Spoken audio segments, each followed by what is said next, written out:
سے روایات ہیں۔ ایک روایت ہے کہ جو جناب امیر المومنین علیہ الصلوۃ والسلام سے ہے، حضرت فرماتے ہیں کہ قال سمعت رسول اللہ صلی اللہ علیہ وآلہ یقول طلب العلم فریضۃ علی کل مسلم۔ جناب امیر فرماتے ہیں کہ میں نے جناب رسالت باب سے سنا کہ حضرت نے فرمایا کہ علم کو طلب کرنا ہر مسلمان کے اوپر واجب ہے۔ بہی یطاع الرب و بہی توصل الارحام۔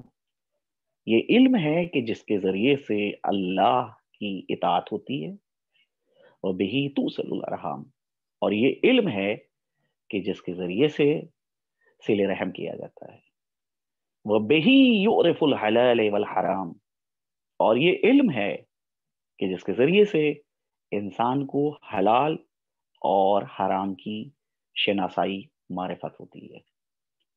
اس کے بعد حدیث کا فقرہ ہے العلم امام العمل۔ علم عمل کے آگے رہتا ہے، پہلے علم ہوگا پھر عمل ہوگا۔ والعمل تابعہ، عمل علم کا تابع ہے۔ یلہم الصدع ویحرمہ الاشقیاء، یہ علم ہے کہ جو سعید افراد، سعید کہتے ہیں کامیاب، جو شخص کامیاب ہو، یہ سعید واحد ہے، اس کی جمع بنے گی سودا۔ تو جو کامیاب افراد ہیں علم ان کو الہام کرتا ہے، اور جو بدبخت ہیں جن کو شقی کہا جاتا ہے، شقی کی جمع بنے گی اشقیاء، کہ جو بدبخت اور شقی افراد ہیں علم ان کو جو ہے وہ محروم کر دیتا ہے۔ ایک یہ حدیث۔ دوسری حدیث ہے جو جناب امیر کے ایک صحابی ہیں اسبغ ابن نباتا، انہی نے جناب امیر سے روایت کی ہے۔ فرماتے ہیں کہ قال امیر المومنین علیہ السلام، جناب امیر علیہ الصلوۃ والسلام نے فرمایا تعلموا العلم، علم کو حاصل کرو، فَإِنَّ تَعَلَّمَهُ حَسَنَةٌ، اس لیے کہ علم کا حاصل کرنا، علم کا سیکھنا ایک اچھائی ہے۔ بالعلم یطاع اللہ، علم کے ذریعے سے اللہ کی اطاعت ہوتی ہے، وَيُعْبَدْ، اور علم ہی کے ذریعے سے اللہ کی عبادت ہوتی ہے۔ وَبِالْعِلْمِ يُعْرَفُ اللَّهُ وَيُوَحِّدُهُ، اور علم کے ذریعے سے اللہ کی معرفت حاصل ہوتی ہے، اور اللہ کی وحدانیت بھی علم ہی کے ذریعے سے حاصل ہوتی ہے۔ توحید بغیر علم کے نہیں مل سکتی۔ اگر اللہ کو ایک اکیلا واحد اور احد ماننا ہے تو اس کے لیے علم کی ضرورت ہے۔ جب تک علم نہیں ہوگا اس وقت تک کہ اللہ کو انسان ایک اکیلا اور واحد بھی نہیں تسلیم کر سکتا۔ وَبِالْعِلْمِ تُوصَلُ الْأَرْحَامُ، علم کے ذریعے سے صلہ رحم کیا جاتا ہے۔ صلہ رحم یعنی اپنے رشتہ داروں کے ساتھ اچھا سلوک، نیکی کرنا، ان کے ساتھ حسن سلوک کرنا، اس کو صلہ رحم کہا جاتا ہے۔ وَبِهِ يُعْرَفُ الْحَلَالِ وَالْحَرَامُ، علم ہے کہ جس کے ذریعے سے حلال اور حرام کو پہچانا جاتا ہے، اس کی معرفت حاصل کی جاتی ہے۔ اب دیکھیے اس حدیث میں یہ فقرہ جو ہے وہ قابل توجہ ہے۔ وَالْعِلْمُ امام العقل، علم عقل کا امام ہے، یعنی عقل علم کی تابع ہوتی ہے۔ امام کے معنی یہ ہوتے ہیں کہ جو آگے رہے، تو علم عقل کا امام ہے، عقل سے آگے علم۔ والعقل تابعہ، اور عقل جو ہے وہ علم کی تابع ہوتی ہے۔ یلہم الصعداء، علم ہے کہ جو الہام کرتا ہے کامیاب افراد، سعداء یعنی کامیاب افراد کو، وَيُحْرِمُهُ الْأَشْقِيَاء، اور یہ علم ہے کہ جو اشقیاء کو محروم کرتا ہے. یہ بہرحال فضیلت علم کے حوالے سے دو حدیثیں. ایک حدیث اور سماعت فرما لیں. کمیل ابن زیاد نخعی کا نام سنا ہوگا آپ حضرات نے، کہ جن سے دعائے کمیل منسوب ہے. یہ جناب امیر کے شاگرد تھے. تو جناب کمیل ابن زیاد نخعی نے یہ روایت کری ہے حضرت علی سے. قال کمیل ابن زیاد اخذ بیدی امیر المومنین علی ابن ابی طالب علیہ السلام. کمیل فرماتے یہ ہیں کہ جناب امیر نے کمیل کے ہاتھ کو پکڑا. فَأَخْرَجَنِي إِلَى الجبان، اور جو مقبرہ تھا، قبرستان تھا، وہاں کی جانب جو ہیں وہ مجھ کو لے کے گئے. اور فَلَمَّا أَسْحَرَ، اور جب جو ہے وہاں کے اوپر پہنچے، تنفس السودا، تو حضرت نے ایک آہ سرد کھینچی اور فرمایا یا کمیل العلم خیر من المال. اے کمیل، علم مال سے بہتر ہے. العلم یحرسک وانت تحرس المال.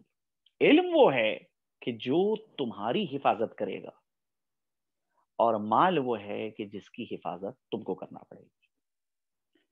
والمال تنقصه النفقہ، مال خرچ کرنے سے کم ہوتا ہے.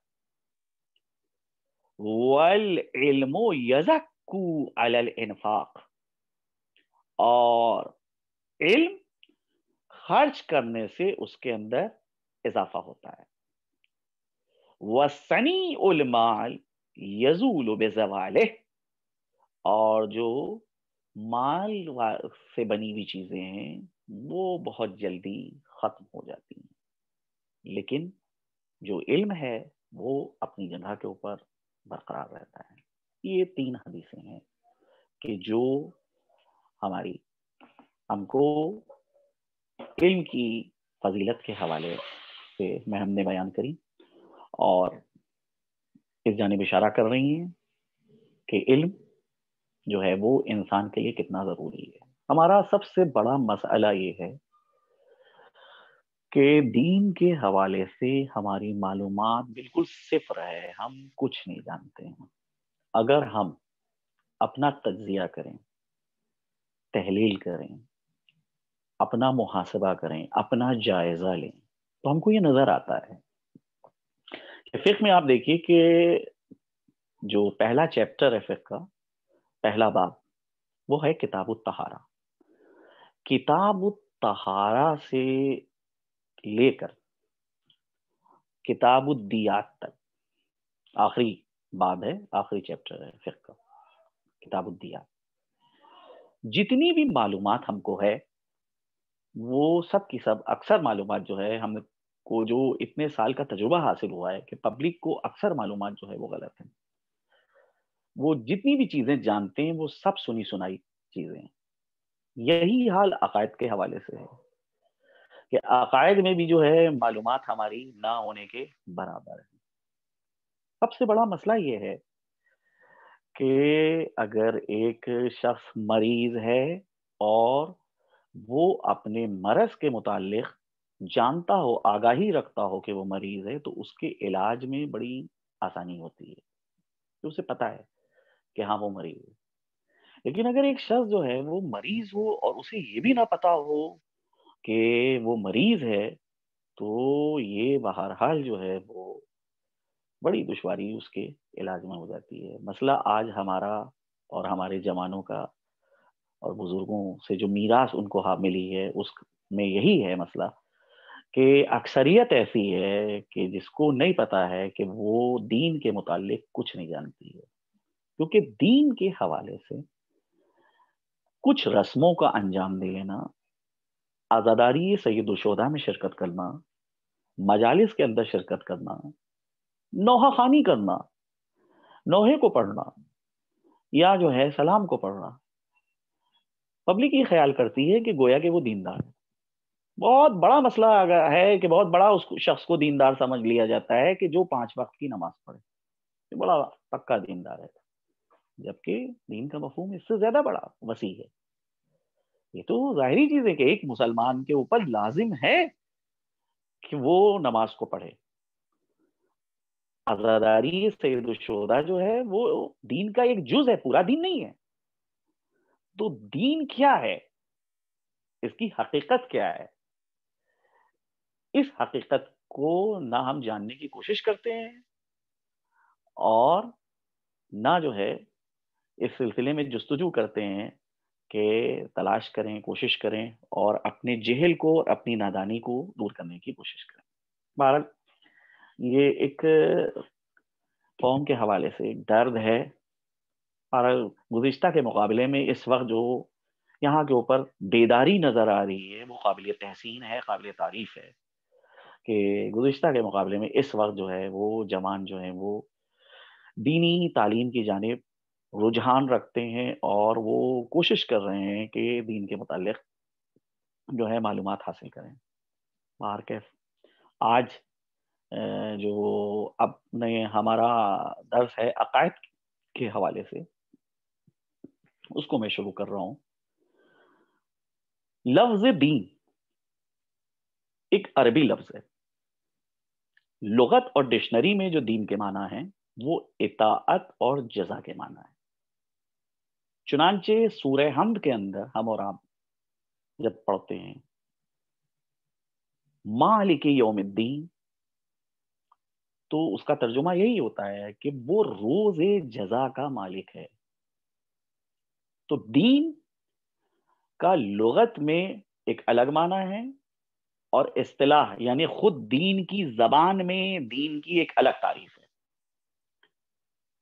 لغت میں دین کے معنی ہے اطاعت کے اور جزا کے، جیسا کہ سورہ حمد میں اسی معنی میں استعمال ہوا ہے. لیکن اصطلاح میں خود دین کی زبان میں جو دین کی تعریف ہے وہ یہ کہ خالق جہان اور انسان کی ذات پر عقیدہ رکھنا، نیز عملی دستورات اس عقیدے کے مطابق ہوں. غور کیجئے گا تعریف پہ. خالق جہان یعنی کائنات اور دنیا کا جو پیدا کرنے والا ہے اس کی ذات پر اور انسان کی ذات پر، کہ خالق جہان اور خالق انسان کی ذات پر عقیدہ رکھنا کہ جس نے انسان کو پیدا کیا ہے اور اس کائنات کو پیدا کیا ہے. نیز عملی دستورات اس عقیدے کے مطابق ہوں، یعنی جو توحید عملی ہے وہ اس تعریف کے مطابق ہو. جتنے بھی قوانین ہیں اسلامی قوانین، ہر قانون کے اندر جو ہے وہ توحید جھلکتی ہے، نظر آتی ہے. کوئی ایسا قانون شریعت اسلامیہ میں نہیں ہے کہ جو توحید سے الگ ہو. تو جو یہ عقیدہ ہمارا ہے کہ جو اس دنیا کا خالق ہے اور جو اس انسان کا خالق ہے، ہم اس کی ذات پر عقیدہ رکھتے ہیں اور جو اس کے دستورات ہیں وہ دستورات اسی عقیدے کے مطابق ہیں.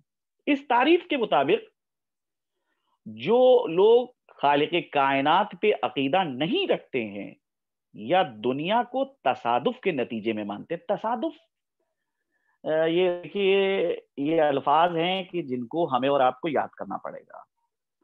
یہ خاص طور کے اوپر عقائد میں، علم کلام کے اندر بہت زیادہ استعمال ہوتے ہیں. تصادف کہتے ہیں اچانک، یعنی جو مادی نظریہ ہے دنیا کے حوالے سے کہ دنیا خود بخود اچانک پیدا ہو گئی، اس کا کوئی خالق نہیں ہے. خالق کا جو لوگ انکار کرتے ہیں اور یہ عقیدہ رکھتے ہیں کہ دنیا تصادف کے نتیجے میں آئی ہے، تصادف کا رزلٹ ہے، یعنی اچانک دنیا جو ہے وجود میں آ گئی، ایسے افراد کو بے دین کہا جائے گا. دیندار کون ہے؟ کہ جو اللہ کی ذات پر عقیدہ رکھتا ہو اور اللہ کو اس جہان اور اس انسان کا خالق مانتا ہو، اسے کہا جاتا ہے دیندار۔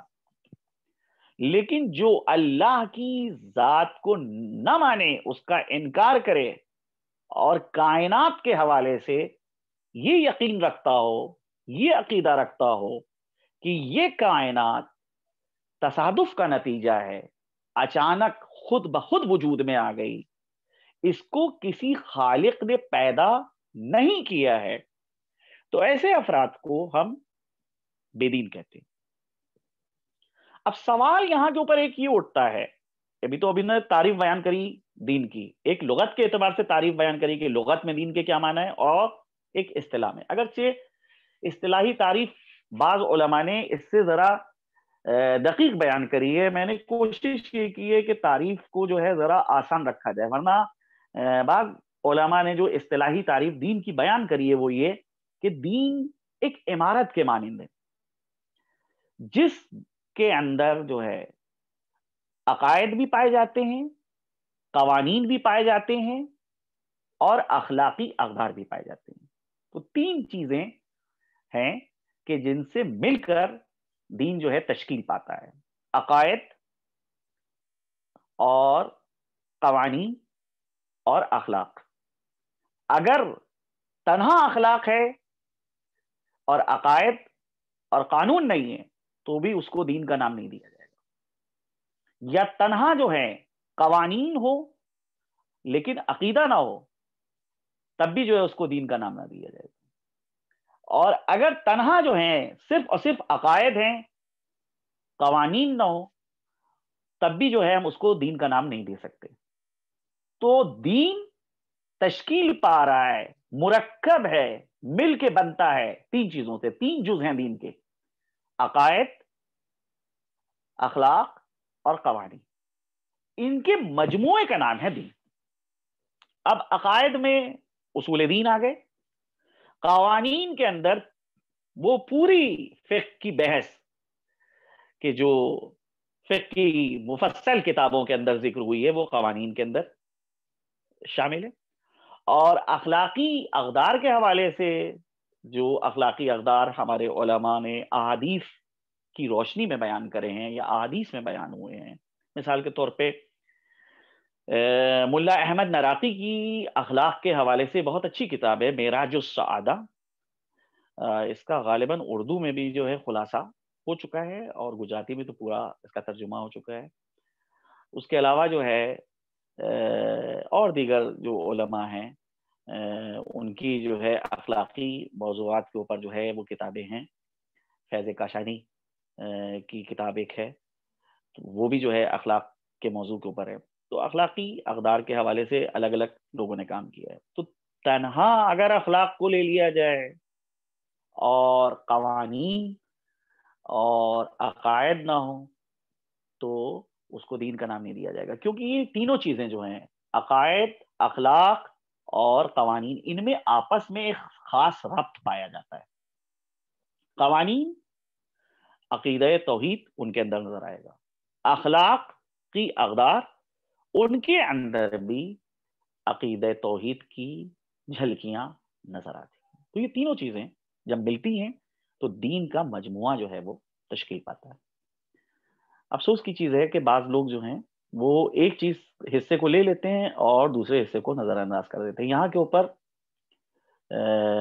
مولانا رومی کا آپ لوگوں نے نام سنا ہوگا، ان کی ایک مثنوی ہے اور بڑی مفصل مثنوی لکھی ہے، اور انہی نے اس ذیل میں ایک واقعہ لکھا ہے کہ ایک شخص ہے، کچھ چند اشخاص ہیں کہ جن لوگوں نے ہاتھی کو نہیں دیکھا تھا۔ اب وہ لوگ جو ہیں ان سے کہا جاتا ہے کہ تم ہاتھی کا نظارہ کرنا چاہتے ہو، ہاتھی کو دیکھنا چاہتے ہو؟ تو ہاتھی کو ایک بند کمرے کے اندر جو ہے لے جا کے کھڑا کر دیا جاتا ہے، اندھیرا کمرہ ہے، اور ایک ایک آدمی کو بھیجا جاتا ہے کہ جاؤ اور جا کر تم ہاتھی کو دیکھو، اور دیکھنے کے بعد جو ہے بعد میں آؤ اور بتاؤ کہ ہاتھی کیسا جانور ہے۔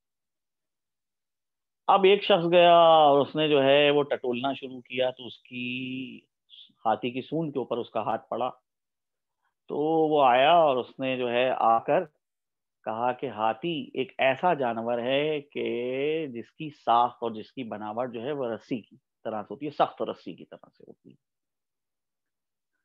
دوسرے کو بھیجا گیا کہ تم جاؤ جا کے ہاتھی کو دیکھو اور اپنے مشاہدے کے مطابق پھر ہاتھی کی تعریف کرو اور بتاؤ کہ ہاتھی کیسا جانور ہے۔ تو دوسرا گیا، اس نے جو ہے وہ جا کر ٹٹولا، اور ٹٹولنے کے بعد جو ہے وہ ہاتھی کے جو ہے وہ پیٹ کے اوپر اس نے جو ہے ہاتھ پھیرا، اس کو محسوس کیا، تو باہر آ کر اس نے کہا کہ ہاتھی ایک ایسا جانور ہے کہ جس کی ساخت جو ہے وہ دیواروں کی جیسی ہوتی ہے۔ تیسرے کو بھیجا گیا کہ تم جاؤ، تم جا کے ہاتھی کو دیکھو اور اس کا مشاہدہ کرو اور بتاؤ۔ تیسرے انسان کو جب بھیجا گیا تو وہاں وہ جاتا ہے اور اس نے جو ہے وہ ہاتھی کو ٹٹولا، اور ٹٹولنے کے بعد جو ہے دیکھا اور دیکھ کے کہا کہ ہاتھی ایک ایسا جانور ہے، اس نے پیروں کو پکڑا تھا کہ جس کے اندر ستون پائے جاتے ہیں، کھمبے پائے جاتے ہیں۔ اب مولوی یہاں کے اوپر سوال اٹھاتے ہیں، مولانا رومی مثنوی کے اندر، کہ کیا ان لوگوں نے ہاتھی کی صحیح تعریف کی ہے؟ کیا کسی ایک نے ہاتھی کی صحیح تعریف نہیں کی ہے؟ یہ کب ہاتھی کی صحیح تعریف کریں گے؟ کہا جب روز روشن میں ایک بلند مقام سے ایک میدان میں ہاتھی کو کھڑے ہوئے دیکھیں، پورے وجود کا ہاتھی کے مشاہدہ کریں، اس کے بعد جو ہے وہ ہاتھی کی صحیح تعریف کر سکتے ہیں۔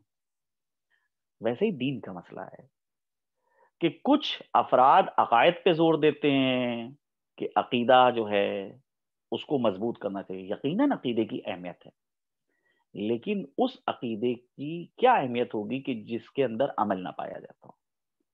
کچھ ہیں کہ جو اخلاقی اقدار کے اوپر جو ہے زور دیتے ہیں، کچھ خدمت خلق کے اوپر جو ہے زور دیتے ہیں کہ انسانیت کی خدمت کی جائے، بشر کی خدمت کی جائے، بشر کی بھلائی میں، فلاح عامہ میں جو ہیں کام انجام دیے جائیں۔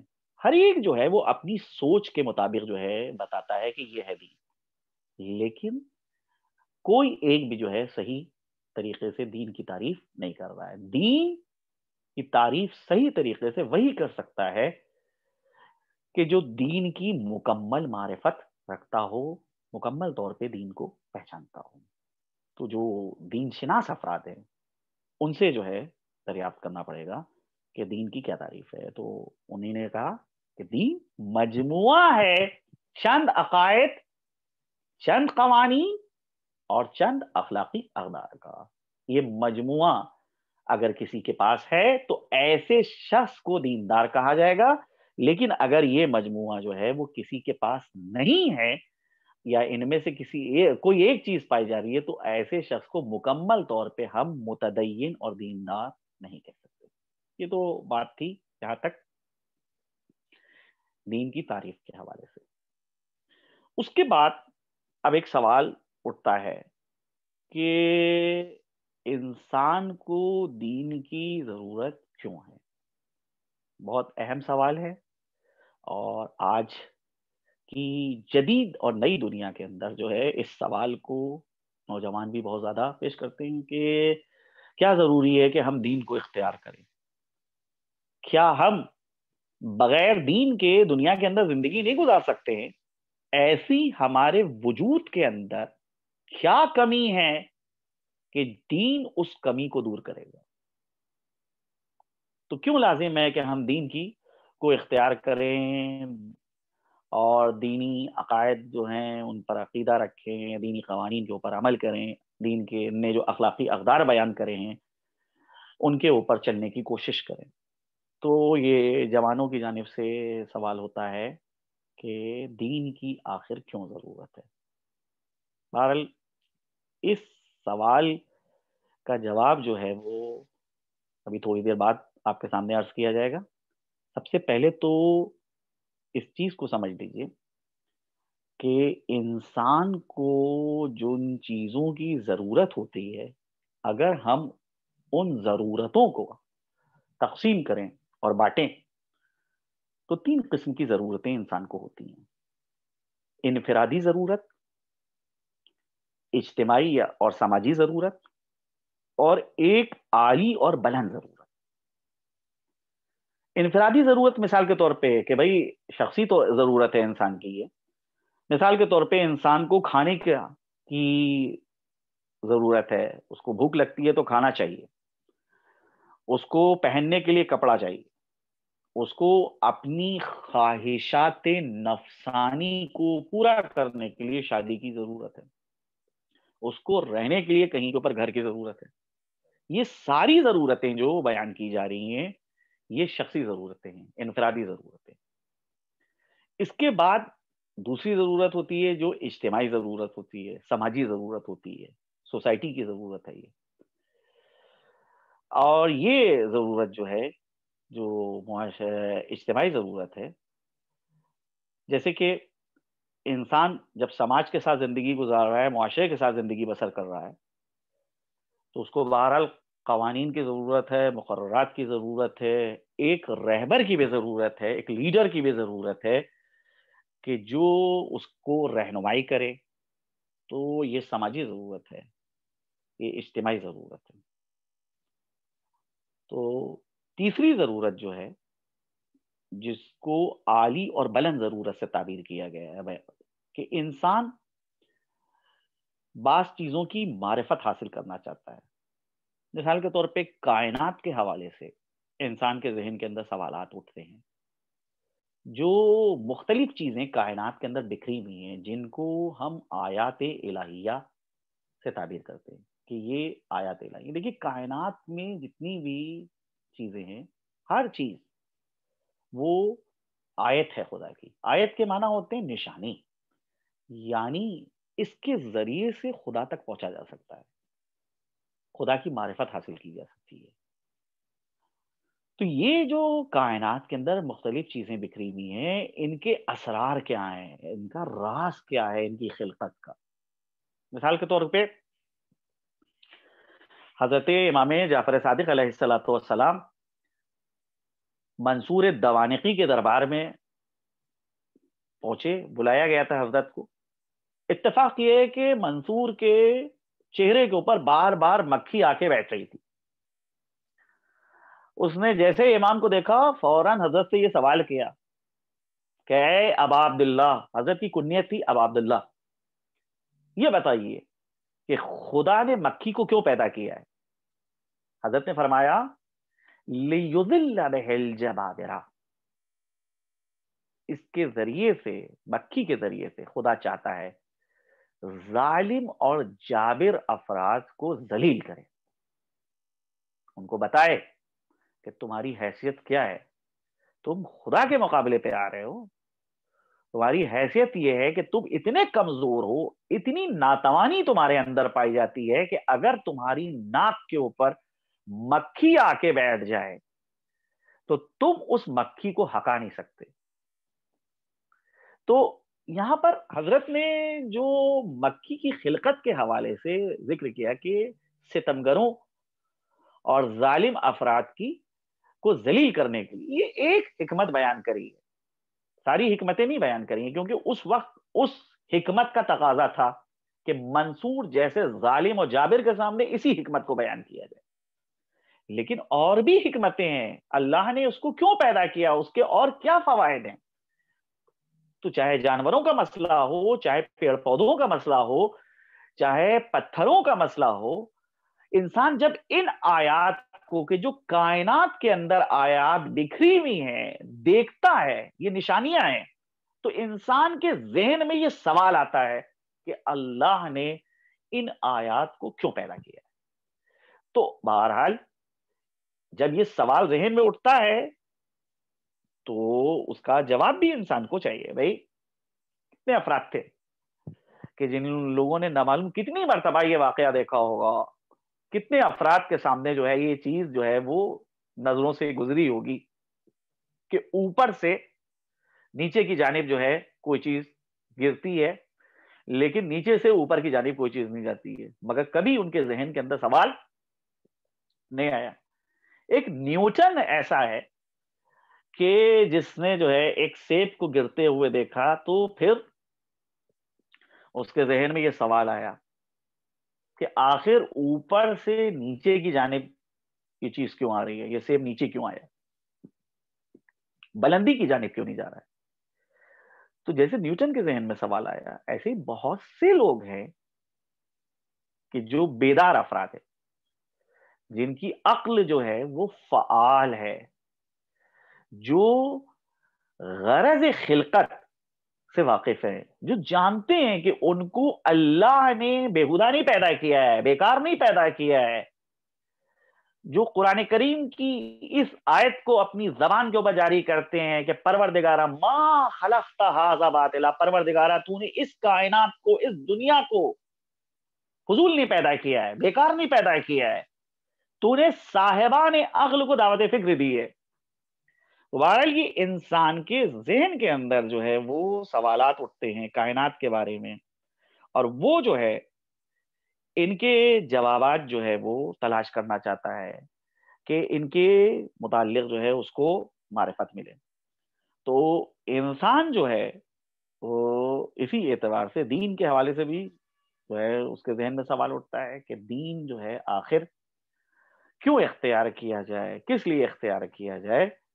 تو یہ جو تیسری ضرورت ہے انسان کی، یہ تیسری ضرورت جو ہے کہ جس کو ضرورت عالی اور بلند ضرورت سے تعبیر کیا گیا ہے، یہ تیسری ضرورت کے تحت جو ہے وہ دین کے حوالے سے جواب آتا ہے کہ دین کی ضرورت جو ہے وہ عالی ترین ضرورت ہے۔ دین وہ ہے کہ جو انسان کو اس کے مقصد تخلیق سے آگاہ کرتا ہے۔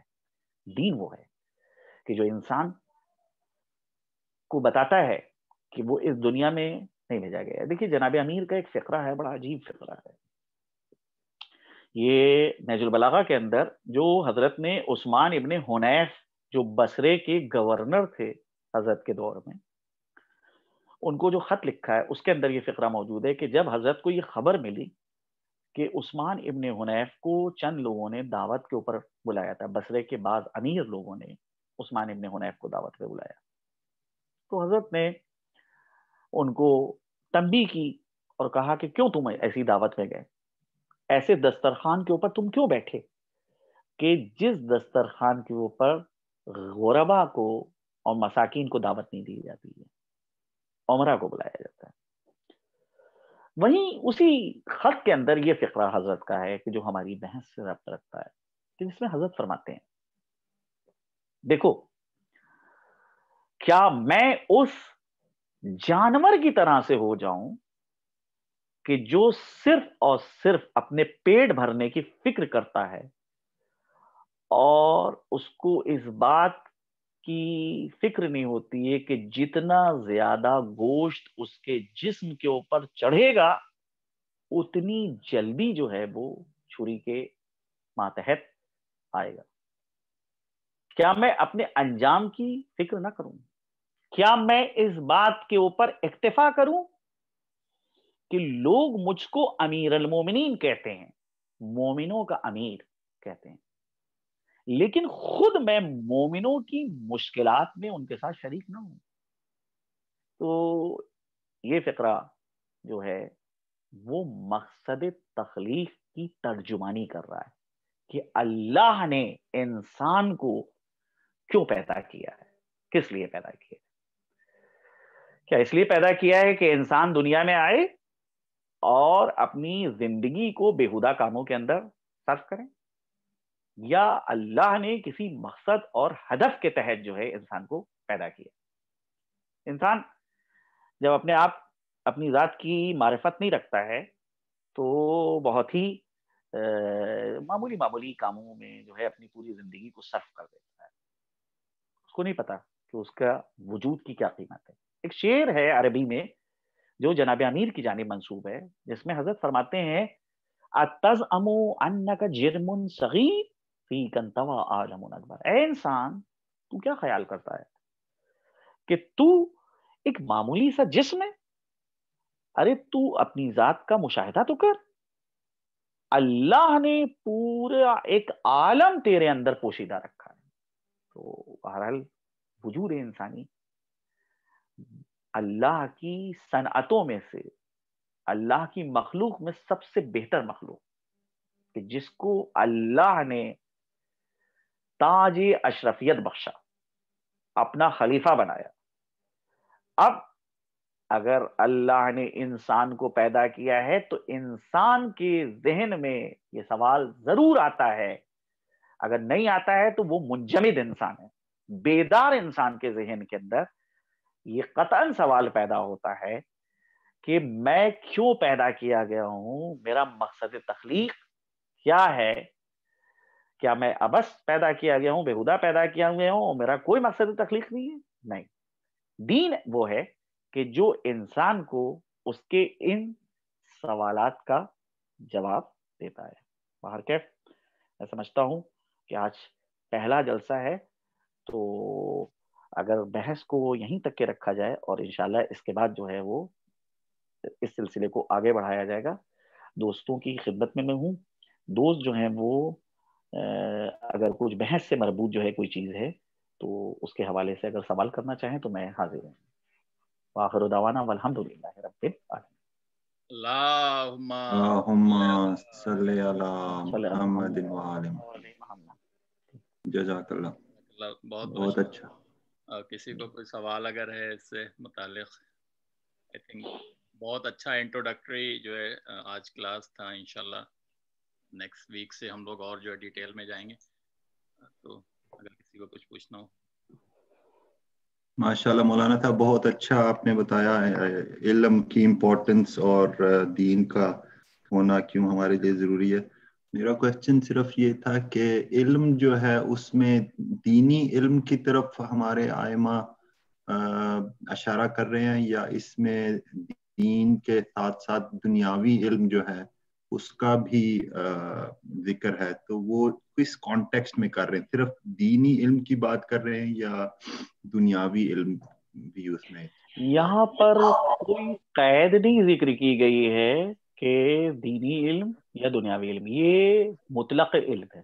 یعنی ہر قسم کی معلومات کے جو انسان کو فائدہ پہنچا رہی ہے، وہ چاہے سائنس کا علم ہو، چاہے وہ تاریخ کا علم ہو، چاہے وہ جغرافیہ کا علم ہو، انسان ان علوم کو جب سیکھتا ہے تو اس کی معرفت میں اضافہ ہوتا ہے گا. تو یہ تقسیم کے علم دین الگ ہے اور علم دنیا الگ ہے، میں اس تقسیم سے اتفاق نہیں کرتا ہوں. نہیں، بالکل نہیں. علم ایک ہے، ایک علم ہے خدا کی معرفت کا، اور جو بقیہ چیزیں ہیں کہ مثال کے طور پہ ہم کو دنیا کے اسرار اور رموز کو سمجھنا ہے، ان کی حکمت کو سمجھنا ہے، ان کے متعلق یہ جاننا ہے کہ ان کا ریزن کیا ہے، ان کو کیوں پیدا کیا گیا ہے. تو یہ ساری چیزوں کا رزلٹ جو ہے وہ معرفت خدائی کے اوپر ہوگا کہ جب ہم کسی چیز کے متعلق یہ جانتے ہیں کہ اللہ سبحانہ و تعالیٰ نے اس کو کیوں پیدا کیا ہے اور اس کے حکمت اور سبب سے واقف ہوتے ہیں، تو نتیجہ یہ ہوتا ہے کہ بہرحال ہم کو اس بات کا علم ہوتا ہے کہ ہمارا خالق کیسا ہے، کتنا عظیم خالق ہے کہ جس نے ایسی ایسی چیزوں کو پیدا کیا ہے. تو یہ جتنے بھی علوم ہیں وہ اللہ کی معرفت کے میں معاون اور مددگار ہوتے ہیں. انشاءاللہ آئندہ جو بحث آئے گی اس میں جو ہے میں آپ کے سامنے وہ احادیث بھی پیش کروں گا کہ جس میں احادیث میں کہا گیا علم نافع، اور ایک علم ہوتا ہے جو علم غیر نافع ہوتا ہے. یعنی ایک فائدہ پہنچانے والا علم ہے اور ایک علم ایسا ہے کہ جس کو حاصل کرنے سے کوئی فائدہ نہیں ہے. یہ تقسیم احادیث سے معصومین کے اندر آئی ہے. انشاءاللہ اس ذیل میں جو ہے آئندہ کے جلسوں میں میں آپ کے سامنے ذکر کروں گا. تو یہاں پر مطلق علم ہے، علم دین مراد تنہا نہیں ہے. اگرچہ افضلیت اور شرف جو ہے وہ علم دینی کو حاصل ہے تحصیل کے حوالے سے، لیکن بہرحال ایسا نہیں ہے کہ علم دنیا کو اگر نہ حاصل کیا جائے تو علم وہ جو ہے علم دین تنہا کافی ہوگا. نہیں نہیں نہیں، ایسے انسان کو بہتر نہیں سمجھا گیا کہ جو دنیا سے غافل ہو، بے خبر ہو. نہیں، عالم وہی حقیقی ہے کہ جو دنیا کے متعلق مکمل معلومات رکھتا ہو. جی بہت شکریہ، جزاک اللہ. ہم لوگوں کے پاس ٹائم ہے ابھی another 13 منٹ. جی اور کو کچھ پوچھنا ہے؟ تو ہم لوگ کوشش یہ کریں گے کہ 1 گھنٹے میں سارا ریپ اپ ہو جائے تاکہ جو ہے جی انشاءاللہ آج تو انٹروڈکشن تھا تو تھوڑا شارٹ تھا. جی اگر کسی اور کے پاس کوئی سوال ہے تو ہم لوگ اور بھی اپنا ڈسکس کر سکتے ہیں. میری آواز آ رہی؟ پہلے آواز آپ کی بہت سلو ہے، اگر تھوڑا پاس آ جائے مائک پہ. اچھا، میں نے کہا آج کی تقریر بہت اچھی تھی، اور تھوڑا سا پوائنٹر یہ کہ ایک تو یہ کہ ہمیں توحید کے بارے میں آپ اور تھوڑا سا کریں، کیونکہ ہماری جو مجالس ہوتی ہیں ٹپکلی اس میں محرم کی اور سفر کی اور پھر باقی ولادت اور شہادت میں، اس میں ہماری اہل بیت کے ذکر کے ساتھ جو ہے توحید پہ ذرا ہمارا ایمفیسس کم ہوتا ہے. تو یہ بہت اچھا موقع ہے کہ اس پہ اگر آپ توحید کے اوپر تھوڑا فوکس کریں. اور دوسری یہ کہ اللہ کو ہمارے بچوں کے لیے ایک یہ ہے کہ ہمیں یعنی ہمیں کہا گیا ہے کہ ہمیں ہمارے پاس لاجک ہو کہ ہم نے اللہ کو کیسے پہچانا. تو ہم بچوں کو کس طرح پوائنٹر کریں کہ وہ اللہ کے بارے میں کیسے پہچانے کہ اللہ ہے، موجود ہے. ان کے پاس ایک لاجک اور ریزننگ ہونی چاہیے، ہر انسان کے پاس ہونی چاہیے. تو اس طرف بھی اگر آپ تھوڑا سا ہمارا کریں. اور ایک اور ٹاپک جو تھوڑا سا جو کہ جس سے ہماری جو شیعہ قوم کو ایک پرابلم میں بھی جا رہی ہے اور عقائد میں، اور وہ چیز وہ تقلید کے بارے میں ایمفیسس ہے. کچھ ہمارے جو شیعہ قوم ہے وہ شہادت ثالثہ اور اس نماز میں چوتھے امام علی کی شہادت پڑھنا اور اس طرح کی چیزیں. میرا خیال ہے کہ اگر تقلید کے اوپر ہمارا ایمفیسس ہوگا تو وہ یہ چیزیں ہم ان کو انکاؤنٹر کر سکتے ہیں. بہت شکریہ، جزاک اللہ خیر. انشاءاللہ تعالی انشاءاللہ ضرور. جو ہے ان جیسے کہ دوست عزیز نے جو ہے، میں ان کے نام سے ناواقف ہوں. کیا حضرت کا نام ہے؟ میرا نام فیضی ہے. فیضی علی. اچھا فیضی، جناب فیضی صاحب نے جو بھی چیزیں کہی ہیں، میں انشاءاللہ جو ہے آئندہ کے جلسوں میں جو ہوں اس کے اوپر کوشش کروں گا کہ خاص توحید کے اوپر، کہ توحید کی بحث جو ہے وہ انتہائی سخت بحث ہے. یعنی وہ علماء کے لیے سخت ہے تو چیر رسد کے عوام کا مسئلہ، پبلک کا مسئلہ، پبلک کے لیے تو اور زیادہ سخت ہو جاتی ہے. تو کوشش کروں گا کہ اس بحث کو آسان بھی بنایا جائے اور سمجھا بھی جائے، اور جو توحید کے اقسام ذکر کیے گئے ان کے اوپر بھی جو ہے گفتگو ہماری رہے گی. رہا مسئلہ تقلید کا مسئلہ، تو فقہ کی بحث جو شروع ہوگی انشاءاللہ اس کے بعد جو جلسہ ہوگا اس میں کوشش ہوگی کہ 2 لیکچر ہوں. ایک لیکچر جو ہے عقائد کے حوالے سے اور دوسرا لیکچر جو ہے وہ فقہ کے حوالے سے. تو اس میں تقلید اور تقلید سے مربوط جتنے بھی مسائل ہیں ان کے حوالے سے بھی گفتگو انشاءاللہ تعالی ہوگی. بہت شکریہ، جزاک اللہ، تھینک یو سو مچ. فیضی بھائی کوشش یہ رہے گی انشاءاللہ کہ بہت ہی اسٹرکچرڈ کورس کی طرح ہو، تاکہ